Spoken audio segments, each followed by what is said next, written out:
Hello everyone, this is Nishi Tomar from the team Mastering Up, and in this video we will be going to discuss about the key terminologies related to plant cytology.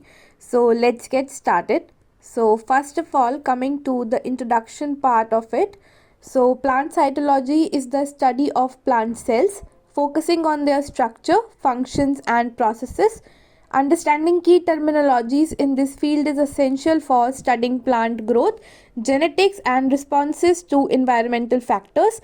These terms cover various aspects such as cell components, division, transport mechanisms, and specialized cell types. Some fundamental terms include cell wall, plasma membrane, nucleus, chloroplast, vacuole, mitosis, meiosis, Plasmodesmata, which is a specialized cell type in plants, xylem and phloem. These terms help in understanding how plant cells function, communicate and contribute to overall plant health and productivity. Mastering these concepts is crucial for advancements in agriculture, biotechnology and environmental science. So this is about the introduction. Coming to the objective of studying key terminologies related to plant cytology. So it helps to enhance understanding of plant cell structure, function and processes. It aids in identifying cellular components, organelles and their roles. It helps in understanding cell division, transport mechanisms and specialized tissues. It is crucial for applications in agriculture, biotechnology, genetics and environmental science. It also supports advancements in crop improvement, disease diagnosis and sustainable plant management. So this is about the objective. Now coming to the overview of studying key terminologies related to plant cytology. So plant cytology examines plant cell structure, function and processes, aiding research in growth, genetics and interactions. Key terms include first the plant cell structure and organelles. It includes cell wall, nucleus, chloroplast, mitochondria, vacuole, etc. And this is particularly for support and communication. The second is plant cell division and growth. So it includes terms like mitosis, meiosis, chromatin, spindle fiber, and this is essential for the reproduction part. Now coming to the cytoplasmic processes, which is basically for the water balance. So it includes terms like plasmolysis, turgor pressure, osmosis and active transport. The other one is genetic and molecular cytology, and the fifth one is specialized plant cells. So specialized plant cells and tissues like parenchyma, collenchyma, sclerenchyma, xylem and phloem are there for support and nutrient transport. So these concepts are crucial in agriculture, biotechnology and environmental science. So first of all, coming to the first category, which is of plant cell structure and organelles.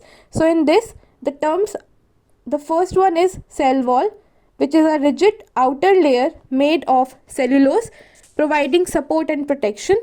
The second one is plasma membrane, which is a semi-permeable membrane that regulates transport of substances in and out of the cell. The other one is cytoplasm, which is a gel-like substance where cell organelles are suspended. Then there is nucleus, which is the control center of the cell that contains genetic material or the DNA. Then there is nucleolus, which is a structure within the nucleus responsible for ribosome production. Then there is chloroplast, which is a plastid containing chlorophyll, which is essential for photosynthesis. And now coming to mitochondria, which is the powerhouse of the cell where ATP or energy is generated. In this particular category, the other terms include vacuole, which is a large fluid-filled organelle for storage and maintaining cell turgor. Then there is Plasmodesmata, which is a small channel between plant cells for communication and transport. Then there is Golgi apparatus, which is involved in modifying packaging and transporting proteins.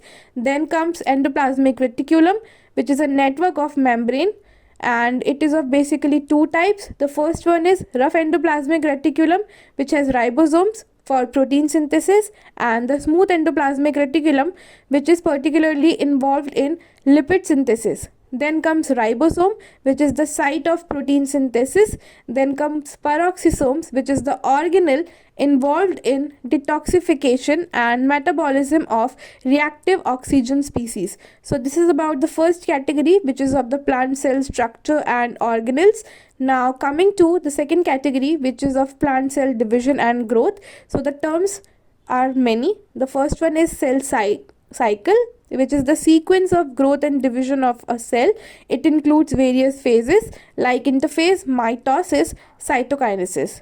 The next term is mitosis, which is the process of cell division producing two genetically identical daughter cells. Then meiosis, which is a type of cell division producing haploid gametes like pollen and egg cells. Then comes chromatin, which is a DNA protein complex that condenses to form chromosomes. Then chromosome is a thread-like structure containing genetic material. Then comes centromere, which is the region where sister chromatids attach during cell division. Then comes spindle fibers, which is the protein structures that assist in chromosome separation. Then comes cytokinesis, which is the division of cytoplasm following mitosis and meiosis. So this is about the second category, which is of plant cell division and growth. Now coming to the third category, which is of the cytoplasmic processes. So the key terms include plasmolysis, turgor pressure, osmosis, diffusion, and active transport. So plasmolysis is the shrinkage of cytoplasm due to water loss in hypertonic conditions. Then comes turgor pressure, which is the pressure exerted by the vacuole against the cell wall, maintaining rigidity. Then comes osmosis, which is the diffusion of water across a semi-permeable membrane. Then comes diffusion, which is the passive movement of molecules from high to low concentration. Then comes active transport, which is the movement of substances against a concentration gradient using ATP or the energy source. So this is about the third category, which is of cytoplasmic processes. Now coming to the fourth category, which is of genetic and molecular cytology. So the key terms includes DNA, RNA, gene expression, mutation, transcription and translation. So DNA, which is deoxyribonucleic acid, is the genetic material storing hereditary information. Then comes RNA, which plays a role in protein synthesis. Then comes gene expression, which is the process by which genetic information is used to produce proteins. Then comes mutation, which is a change in DNA sequence affecting genetic traits. Then comes transcription, which is the process of copying DNA into mRNA, which is the messenger RNA. Then comes translation, which is the synthesis of proteins from mRNA templates. So this is about the fourth category, which is of genetic and molecular cytology.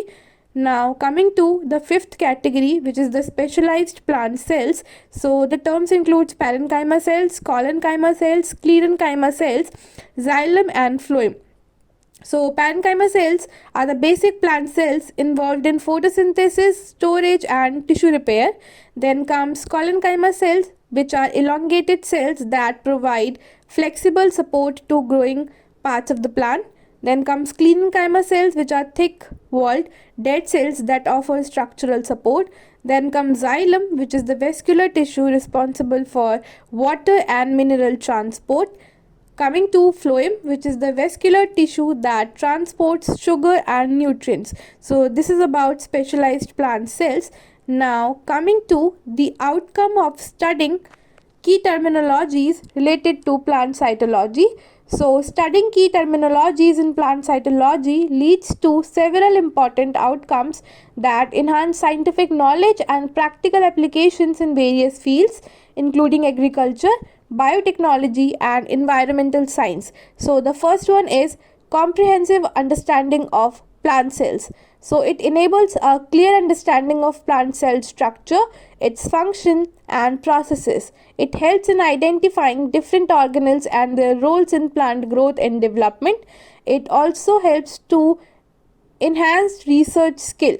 So this includes strengthens the ability to analyze plant genetics, cell division and metabolic pathways, and it assists in conducting experiments related to plant biology and cytology. Now Coming to the application in agriculture, so it helps in improving crop yield and resistant to pests and diseases. It aids in developing better fertilizers and plant growth techniques. Now coming to the fourth outcome, which is biotechnological advancements. So it supports innovations like genetic engineering and plant tissue culture. It contributes to the production of genetically modified crops or GM crops for higher efficiency. Now coming to the fifth outcome, which is environmental awareness. So it facilitates understanding of how pollution and climate change affect plant health. It helps in developing strategies to protect plants from environmental stress. Now coming to the sixth outcome, which is improved sustainable practices. So it promotes eco-friendly farming techniques and conservation efforts. It encourages sustainable use of natural resources for long-term agricultural success. So overall, studying plant cytology and its key terminologies equip researchers, scientists and agriculturists with essential knowledge to enhance plant health, productivity and sustainability. Now coming to the conclusion, so studying key terminologies in plant cytology provides a fundamental understanding of plant cell structure, function and processes.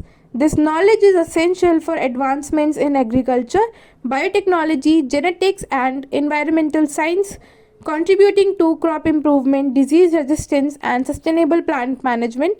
By mastering these concepts, researchers and agriculturists can enhance plant productivity, develop innovative solutions, and address environmental challenges, ensuring long-term benefits for food security and ecosystem conservation. So, this is all about this particular video. Thank you for your time and attention, and thank you for watching.